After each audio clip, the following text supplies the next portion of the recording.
I play Trudy Chacon, and she's basically a little rough around the edges. She's a pilot, a really cool, laid-back, down-to-earth pilot, not the kind that you would typically find in the military. I think a lot of military folk tend to be very regimented and, hardcore. I think she's a little bit more loose, more top-down, management with her. She's a captain.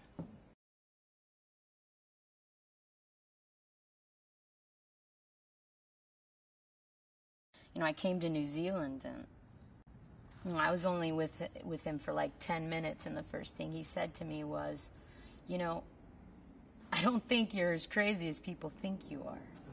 And when I looked in his eyes, there was something really, really strange about him. I think he has the ability to see through the dirt, you know what I mean, and actually see people. And it's really funny because his characters, avatar characters in the film actually address that, where, they actually had, the way that they greet each other is they say to each other, "I see you." And it's really funny that he would use that terminology because that's pretty much what I think he sees when he looks at people. Like, I think he really sees people, for who they are, like through the veils. And I think that's kind of cool. I think he embodies a lot of the characters that he wrote.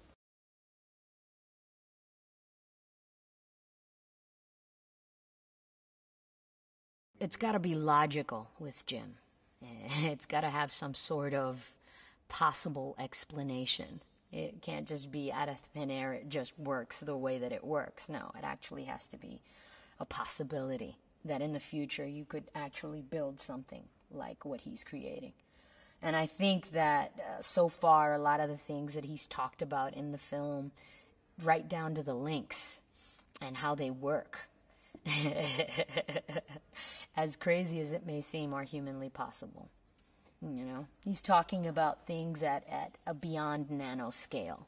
You're talking about molecules the size of light, and you're talking about the control of that when you're talking about the links, and you're talking about wavelengths and frequencies. The guy, he's got it covered. Smart.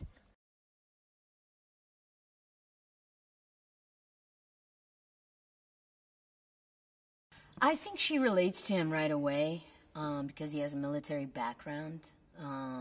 So she kind of looks at him and sees that he's in a wheelchair and just, I would, my first encounter with him as a character, I felt, kind of like, all right, here's the guy who's willing to I assumed that he got hurt on the field. And I looked at him and I just kind of like, here's a guy who he walks the walk, he doesn't just talk. So it was an immediate kind of respect, when meeting Jake's character.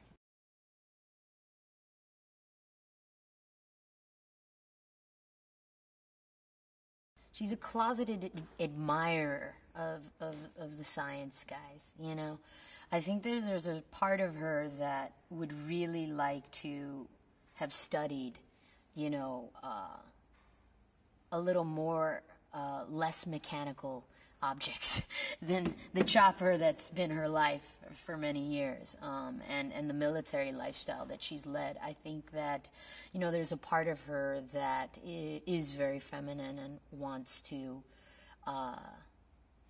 stay away from the metal, and craves a little bit more of that earth, which is why when we walk into the cockpit, you'll see that she's got like little picture of the Pandorian sunset, and she's got like paraphernalia that she found on the ground from the Navi. There's a slight admiration that her character has for the land and for Earth, But it's not Earth, but she still relates it to because it gives life to creatures. So I think that's her feminine aspect, and I think that she's battling both those sides through the whole film.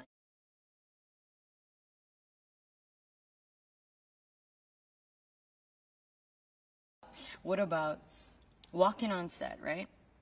Weird cameras, right? You're interacting. Then all of a sudden, when you go watch yourself, you're not only live 3D, but they've merged motion cap with your preview of live 3D. So you're like watching yourself and the motion capture illusion that they created in a computer at the same time, live, right after you shot your scene, like 4 minutes later, not even.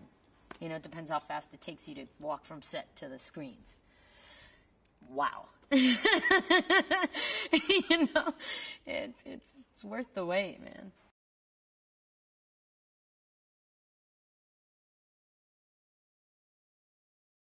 Everybody at one point in their lives, once introduced to the entertainment world of going to actually watch a film at a movie theater, have always dreamt of watching an entire film in 3D.